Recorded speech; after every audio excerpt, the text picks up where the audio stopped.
Hey y'all, want to know how to make your own custom cupcake toppers using Cricut? Then keep on watching.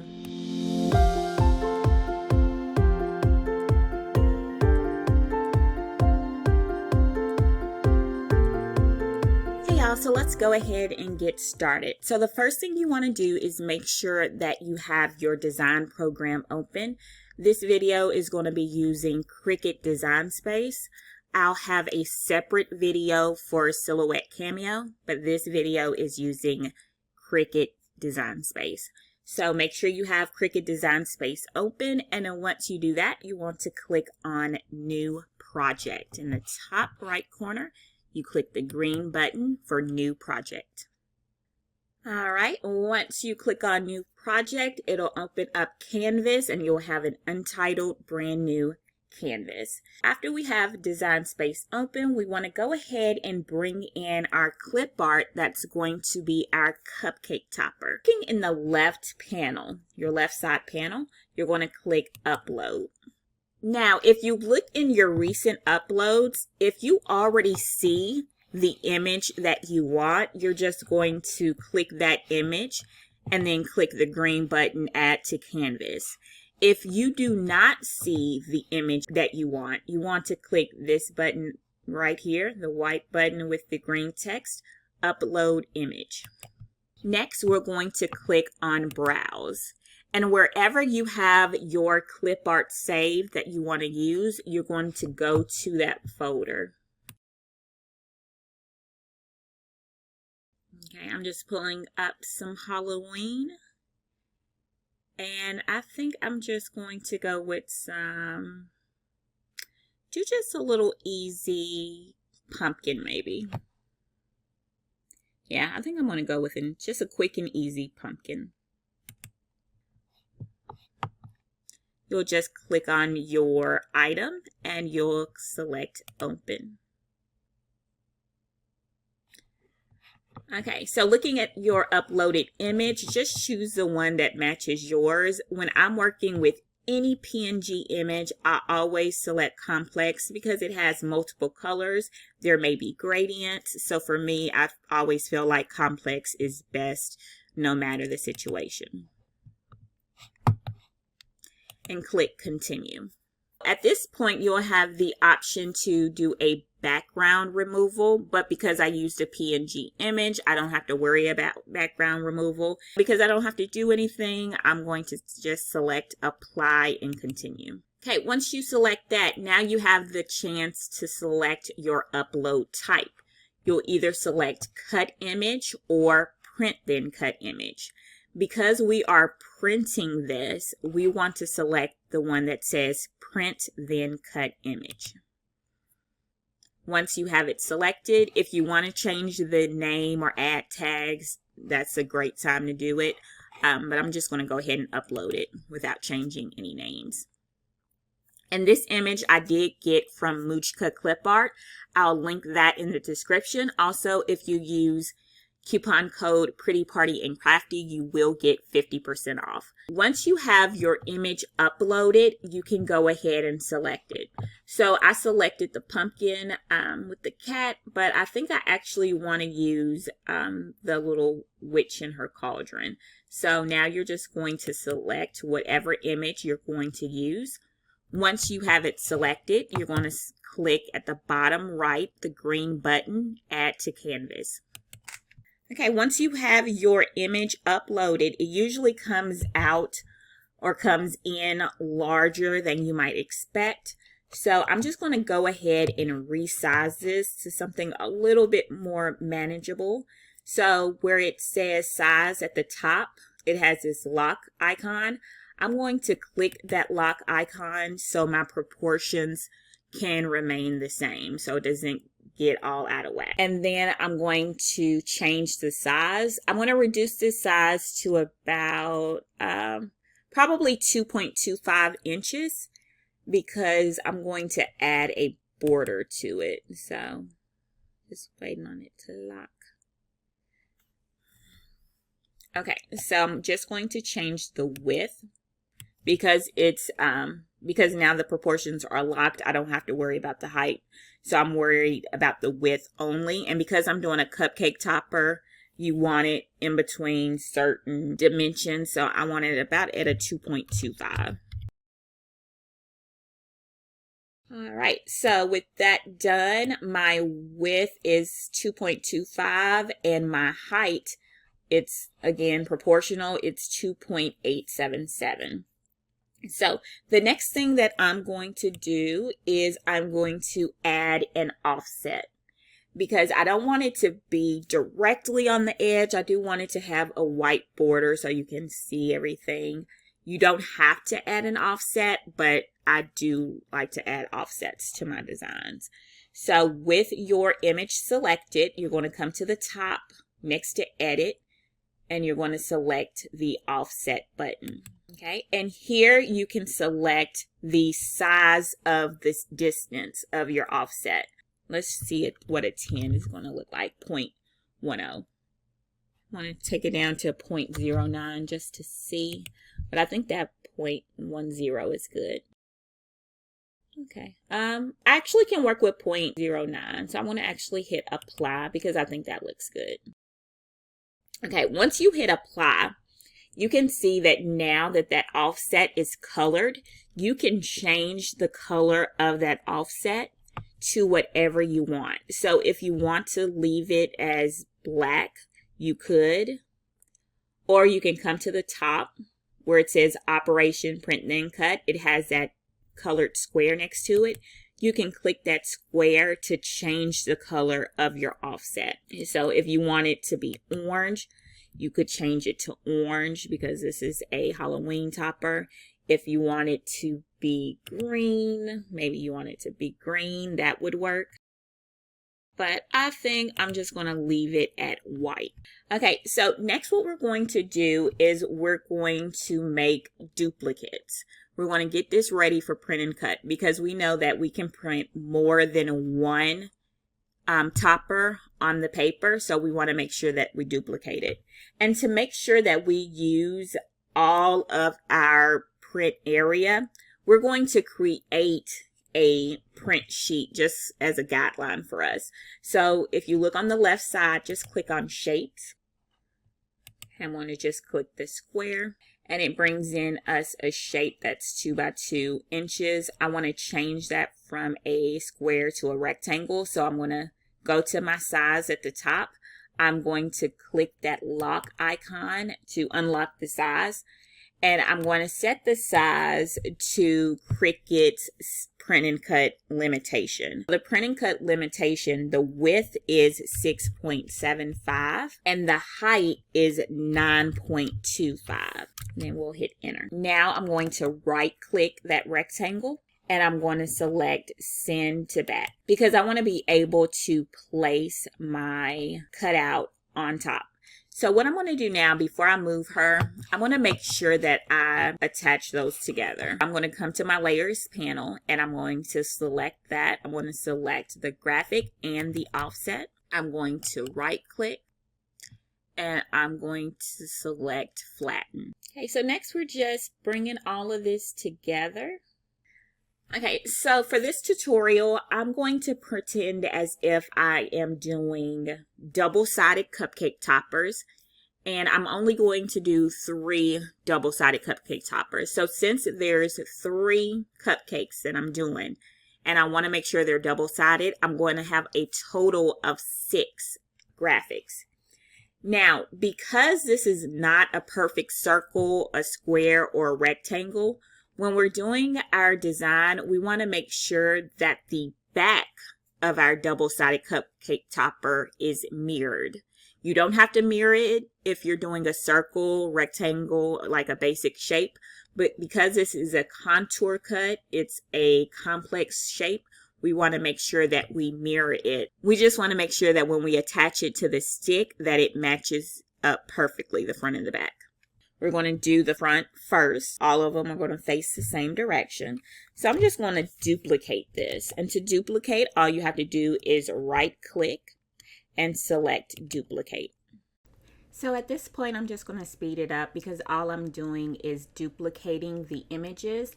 and then I'm going to space them out. So I'll just select it at the top menu. I'm hitting align to the left and align and distribute vertically.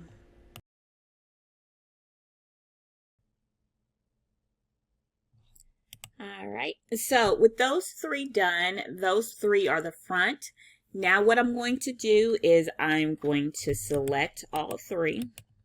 I'm going to right click and I'm going to attach. All right, and after I attach it, I'm just going to right click and duplicate it, and then I'm going to make sure it fits on the print area. All right, so again, these three are the front. Now we need to do the back. So we have our three for the back right here, but we need to make sure that we mirror it or we flip it. So with all of these selected, we're going to come to the top menu, and underneath flip, we are going to flip it horizontally. Okay, and that's the same thing as to mirror it. All right, so everything looks good to me. The last thing I'm going to do is click off of that, and then I'm just going to delete this rectangle because we no longer need it. We just needed it as a guide to make sure that our design is going to fit. So I'm just going to delete that. All right, and now we are going to go to make it. All right, and this is how we look. So we can move it around if we need to, but this is ready to print and cut. So material size, we're working on 8.5 by 11. Mirror, do not click that. We're not worried about that. We're going to hit continue. Okay, and we are going to select send to printer.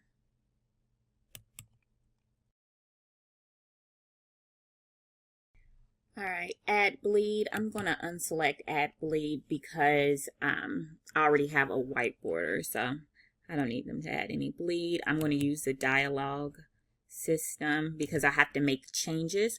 So anytime you have to make changes to your paper type, make sure you select this. Use system dialogue. This is going to allow you to change the paper type. So if you're using glossy paper, then you'll have the ability to change it using that system dialog. Then select print.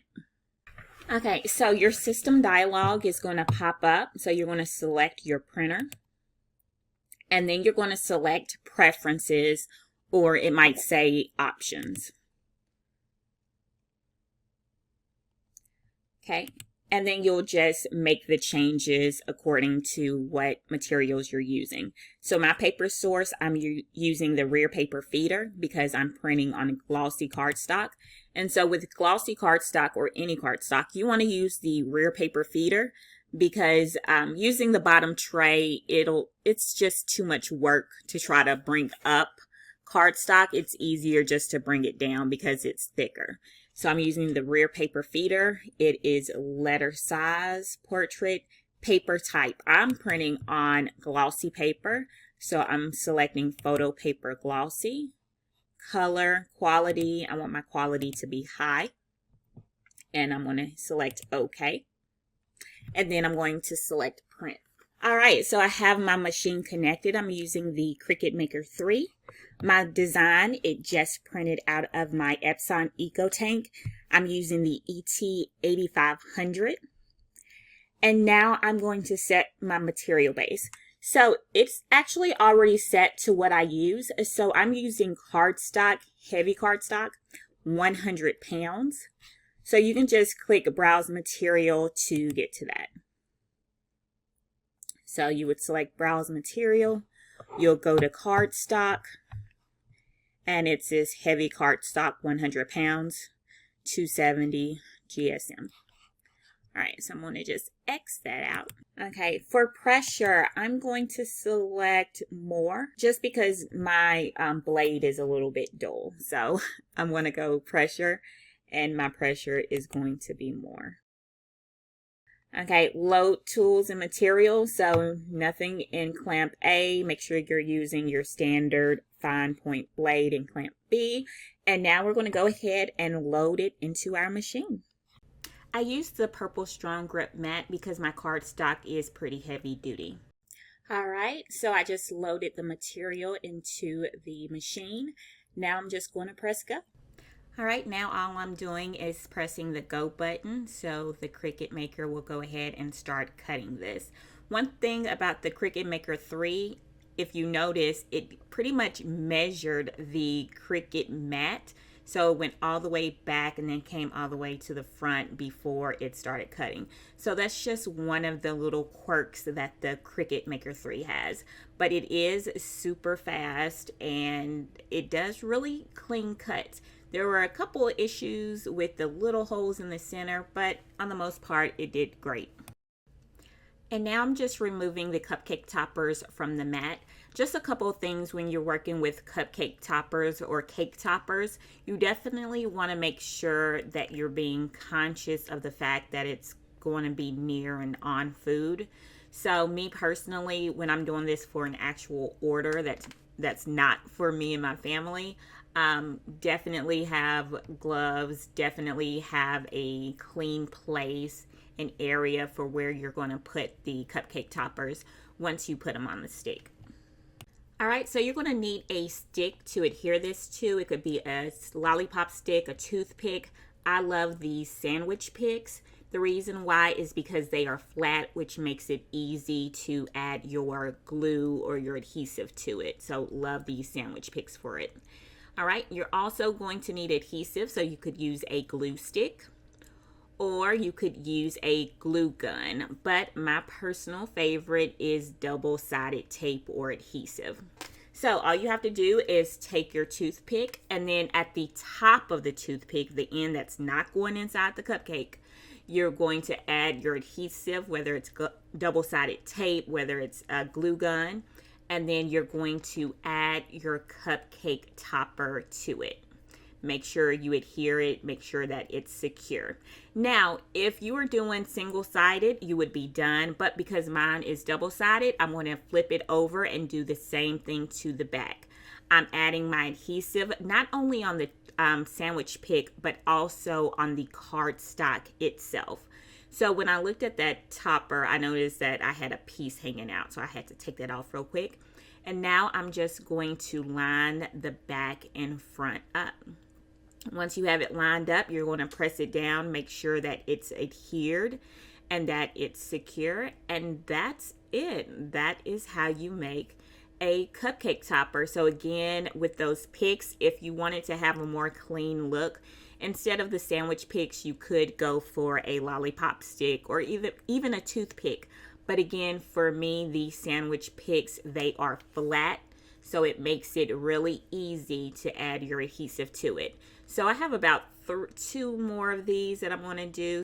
So I just want to make sure that I point out this back again, because if you look at that, that's flat. So it means that you don't have to worry about the glue gun. If you're using a glue gun, you don't have to worry about it being really bulky, because that flatness will allow you to flatten it out, will allow you to have a smooth adhesive on there. So again, I'm just taking the back side, I'm lining it up, and then I'm adhering the front and the back together with that double-sided tape. And that's it. That's how you make a double-sided cupcake topper using your Cricut Maker. I'm going to do this last one again, super easy. You're adding your adhesive to the top of your stick or your lollipop stick or your toothpick. You're putting the cupcake topper on the top of it, making sure it's secured.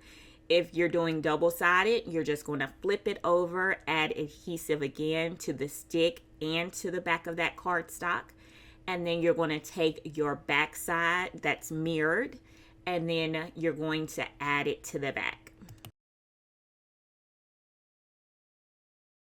All right, so this is just a little bonus. Let's say that you don't have cupcakes just lying around the house, but you want to take pictures of your pretty cupcake toppers. I purchased these faux cupcakes from Etsy. The shop name escapes me. Please check the description for the link to the shop. Tell her Pretty Party and Crafty sent you.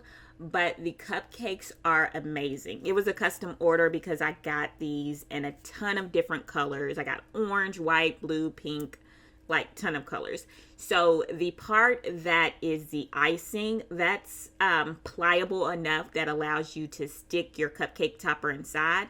But the cake part itself, that's hard. So you won't be able to stick it all the way in. Now look at that. I'm just sticking it right in the center. I'm sorry I got it off camera, but just stuck it right in the center. It won't go all the way down because the cupcake part itself, not the icing, the cupcake part is hard.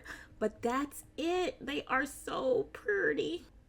And if you watched this far, thank you so much for watching.